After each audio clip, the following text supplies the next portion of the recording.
Hello friends, अस्सलाम वालेकुम। मैं सुम्बुल सिद्दीकी। फ्रेंड्स, आज हम बात करने वाले हैं बोन मील के बारे में। क्या होता है bone meal, what is bone meal, उसके बारे में आज बात करेंगे। और ये देखिए, ये ग्लव्स मैंने सबसे पहले तो ये पहने हुए हैं आपको इसीलिए दिखाने के लिए कि हमेशा मैं बताती हूँ कि ग्लव्स ज़रूर पहनने, मास्क ज़रूर पहनना है। कोई भी फर्टिलाइज़र हो, कोई भी किसी तरह की खाद हो, चाहे वो केमिकल हो, ऑर्गेनिक हो, लेकिन उसमें आपने ग्लव्स और मास्क ज़रूर पहनने। अच्छा, ये देखिए किस कंपनी का मैं यूज़ कर रही हूँ। आप किसी भी कंपनी का यूज़ कर लीजिए, जो भी अवेलेबल हो। गार्डन शॉप से मैंने ये लिया था और ये आपको वहीं से मिलेगा, ज़ाहिर है, क्योंकि बाहर की चीज़ें होती हैं। ये कंपनी वाले ये इस तरह से ये कोई बनी हुई नहीं, बाहर की कंपनी है ये देखिए। तो गार्डन शॉप से ये आपको मिल जाएगा आसानी से। और ये देखिए, ये बोन मील है, इसी में से निकाला है मैंने। अभी ये कटिंग करके रखा है इसको, और आई मीन कैंची भी यही होगी उसकी। तो सबसे पहले आपको मुझे ये बताना है कि बोन मील जो है वो होता क्या है। ठीक है फ्रेंड्स, तो चलिए कुछ इसका मैंने कुछ आपको पॉइंट्स बता देती हूँ कि बोन मील क्या होता है। तो चलिए इसको इस तरह कर लेते हैं। तो सबसे पहले बोन मील के बारे में बात करेंगे। What is bone meal. अच्छा, अब नाम से पता चल रहा है कि जो ये जो हड्डियाँ होती हैं जानवरों की, जो जानवर मर जाते हैं उनको ख़ास प्रोसेस के तहत फैक्ट्री में इनको स्टीम किया जाता है। ठीक है ना, मतलब ये आप समझ लें, एक ख़ास टेम्परेचर पे इनको जो हड्डियाँ होती हैं जानवरों की, जो जानवर मर जाते हैं उनको स्टीम किया जाता है। ठीक है ना, और स्टीम करने के बाद इनको बारीक हम मतलब पीस लेते हैं। हम तो नहीं, मतलब जो फैक्ट्री में लोग होते हैं वो पीस लेते हैं।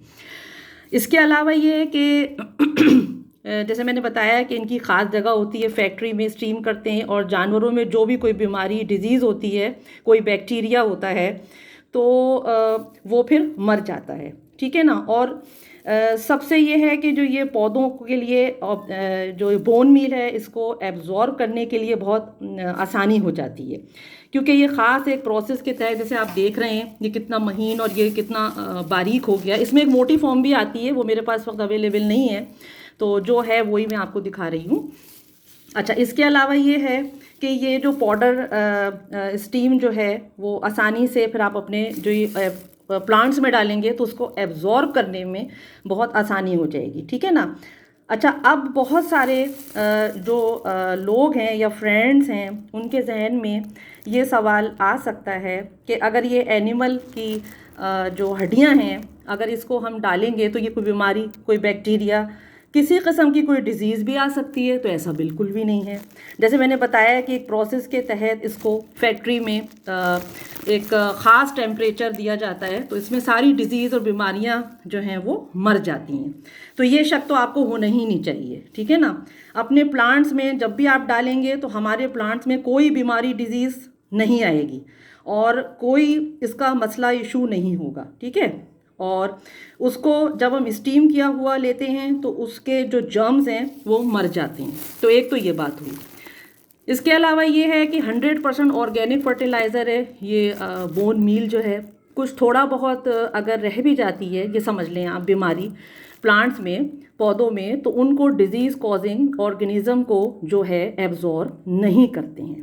ठीक है, यानी उनको जो डिजीज़ कॉजिंग ऑर्गेनिज्म जो है एब्जॉर्ब नहीं करते। ठीक है, वो सिर्फ उसके फॉस्फोरस को एब्जॉर्ब करते हैं। तो फिर आपके जहन में ये सवाल आना ही नहीं चाहिए। ठीक है ना।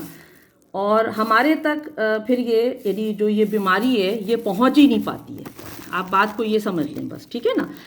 तो अच्छा, अब ये देखें कि हमेशा मैं ये कहती हूँ कि ये आपने ग्लव्स, मैं फिर बता रही हूँ, ज़रूर पहने, क्योंकि इनहेल अगर आप करेंगे तो आपको ये फर्टिलाइज़र नुकसान भी पहुँचा सकता है। तो प्लीज़, चाहे वो ऑर्गेनिक हो चाहे वो केमिकल हो, हमेशा मास्क का इस्तेमाल ज़रूर करें। ठीक है ना। ग्लव्स और मास्क हमेशा अपने घर में रखें ताकि हम कोई भी पाउडर और फाइन डस्ट जो पार्टिकल को इनहेल ना कर सकें। ठीक है ना। अच्छा, और उसके अलावा मैं आपको बताती हूँ कि क्योंकि ये हमें नुकसान पहुंचा सकता है अगर हम इसमें जो है ग्लव्स या मास्क नहीं पहनेंगे। तो एक तो ये बात हुई। अच्छा, इसको ये है कि हम यानी जो बोन मील क्यों डालते हैं। पहले तो ये भी एक सवाल है कि बोन मील का इस्तेमाल हम क्यों करते हैं अपने पौधों में। तो वो इसलिए करते हैं कि इसमें जो है फॉस्फोरस बहुत मौजूद होता है ठीक है। फॉस्फोरस के लिए प्लांट्स बहुत ही यानी ज़रूरी चीज़ है फॉस्फोरस, ठीक है ना। तो आपको पता है सारे जो भी ओवरऑल प्लांट्स जो होते हैं उसकी ग्रोथ को बहुत अच्छा करता है, रूट्स की डेवलपमेंट के लिए बहुत अच्छा होता है, फूलों के लिए पौधों में जो प्रोड्यूस जो करता है वो बहुत अहम किरदार अदा करता है ये, ठीक है ना। तो इसलिए ये बात हमेशा जहन में रखें कि बोन मील जो है वो अपने आप घर में रखें, और ये एक ज़रूरी जो है ना चीज़ है, इसको आप ला के रखें अपने घर में, किसी भी कंपनी का ले लें जो भी अवेलेबल हो मार्केट में।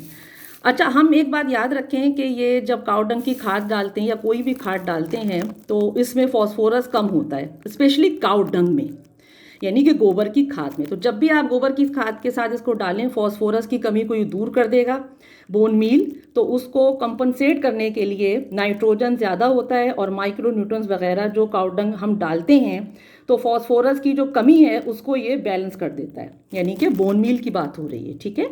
तो जब भी आप गोबर की खाद डालें इसमें बोन मील ज़रूर डालें।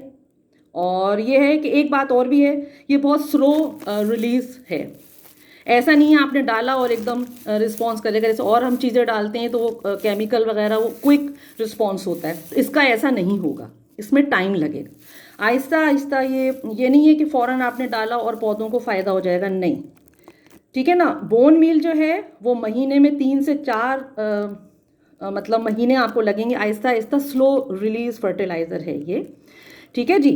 ये बहुत इंपॉर्टेंट बात है, सारे जो भी प्लांट्स में आप डालें तो ये कुछ आहिस्ता आहिस्ता से ये आपके पौधों में जाके जज्ब होगा, और जैसे जैसे हम पौधों को पानी देते रहेंगे ये उसमें घुलता रहेगा और असर करना शुरू करेगा, ठीक है ना। अच्छा, जड़ों में भी जाता रहता है ये इसी तरह से। और क्योंकि ये जो फॉस्फोरस की कमी होती है प्लांट्स में तो उनकी ग्रोथ रुक जाती है, फॉस्फोरस की कमी से पौधों में लीव्स येलो हो जाती हैं, तो उसके लिए भी बेस्ट है येलोइश। और आपने देखा होगा ब्लू पर्पल कलर हो जाता है, और जो पर्पल कलर के आपको नज़र आते होंगे पत्ते कभी, तो ये सब बोन मील की कमी से होता है ये। और इसके अलावा बोन मील में आपने देखा होगा कैल्शियम भी पौधों को जो है ना कैल्शियम की बहुत ज़रूरत होती है, तो बोन मील में कैल्शियम भी बहुत है, ठीक है ना, प्लांट्स के लिए बहुत ज़रूरी होता है, इसमें कैल्शियम भी है, ठीक है। वो मजबूत बनाता है, तमाम स्ट्रॉन्ग बनाता है प्लांट्स को, न्यू शूट्स आएंगी और स्टेम आपकी रूट्स न्यू शूट्स डेवलपमेंट के लिए बहुत अच्छा होता है। बोन मील डालने के लिए कैल्शियम डेफिशिएंसी पूरी हो जाती है, ये भी एक बात आपको बताऊं मैं, ठीक है। उसके अलावा यही है बस कि ये आप लेकर आएँ, ख़रीदें और ज़रूर अपने तमाम प्लांट्स में अब डालें। अब गर्मियाँ आ रही हैं, सारी खादों का टाइम शुरू हो गया इंशाल्लाह, और भी मैं बताऊंगी आपको कि बोन मील किस किस प्लांट में, सारे ही प्लांट्स में डालना चाहिए, लेकिन कुछ हैं जो बोन मील जिनकी बहुत ज़रूरत होती है उन प्लांट्स को, क्योंकि फ्लावर हैं, वेजिटेबल हैं, फ्रूट्स हैं, बल्ब्स हैं, उनके लिए भी फॉस्फोरस बहुत अच्छा होता है। तो आप भी अपनी मट्टी गोबर की खाद में इसको तैयार करें, मिलाएं, और नाइट्रोजन कैल्शियम फॉस्फोरस में मौजूद होता है जो आपके प्लांट्स के लिए बहुत अच्छा है, ठीक है ना। 1 किलो में 2-3 मुट्ठी बोन मील आप मिला सकते हो। और ये देखिए, मैं भी आपको दिखाने के लिए भी ये रखती हूँ, ये देखें, ये इस तरह से कुछ फॉर्म होती है, इसकी 2 होती हैं, दूसरी वाली तो नहीं है, वो ज़रा मोटा मोटा होता है, ये ज़रा पतला पतला सा है। ये आप डालें, बहुत ज़बरदस्त इसका, मैंने डालती हूँ ना, मुझे इसलिए पता है कि इसके जो है ना इफेक्ट बहुत ज़बरदस्त होते हैं। तो ये है कि कैल्शियम, नाइट्रोजन, फॉस्फोरस सभी कुछ इसमें मिलेगा आपको, लेकिन फॉस्फोरस जो है बहुत ज़्यादा है और कैल्शियम, तो गोबर की खाद के साथ मिला के इसको डालें बहुत अच्छे से, और फिर देखिएगा इसकी अफादियत कितनी ज़बरदस्त होगी बोन मील की। तो बस मैंने बहुत दिनों से सोचा था आपको मैं ये बना के दिखाऊंगी बोन मील की जो है ये वीडियो, और इंशाल्लाह फिर किसी नई वीडियो के साथ आऊँगी फ्रेंड्स। तो अगर आपको मेरा ये चैनल अच्छा लगता है, सब्सक्राइब कीजिए, लाइक कीजिए, कमेंट कीजिए, कुछ जानना चाहते हैं, और शेयर कीजिए अगर आपको अच्छी लगती है मेरी वीडियो, और मुझे बताइए कमेंट बॉक्स में कुछ जानना चाहते हैं। सब्सक्राइब कीजिए अगर अभी तक आपने मेरा चैनल सब्सक्राइब नहीं किया है। और चलिए, बस मेरे ख्याल से मैंने आपको बोन मील का सारा कुछ जो भी पॉइंट्स थे वो आपको बता दिए हैं कि बोन मील क्या होता है और कितनी अफादियत है। इसको लाइए अपने घर में और फिर आप देखिए कि इसका रिज़ल्ट कितना ज़बरदस्त होता है। आपको खुद ब खुद नज़र आना शुरू हो जाएगा कि बोन मील जो है वो कितनी ज़बरदस्त चीज़ है और स्लो रिलीज फर्टिलाइज़र है ये। ये इतनी जल्दी असर नहीं करता, आहिस्ता आहिस्ता ये आपके प्लांट को जब आप देंगे तो पानी में आहिस्ता आहिस्ता स्लो रिलीज ये करेगा और आपको नज़र आना शुरू हो जाएगा कि आपके जो पौधा है वो कितना हरा भरा हो गया। फ्रूट्स हों, सब्जियां हों, उन सब के लिए बेस्ट है। तो चलिए फ्रेंड्स, मुझे इजाज़त दीजिए। अल्लाह हाफिज़, टेक केयर, बाय।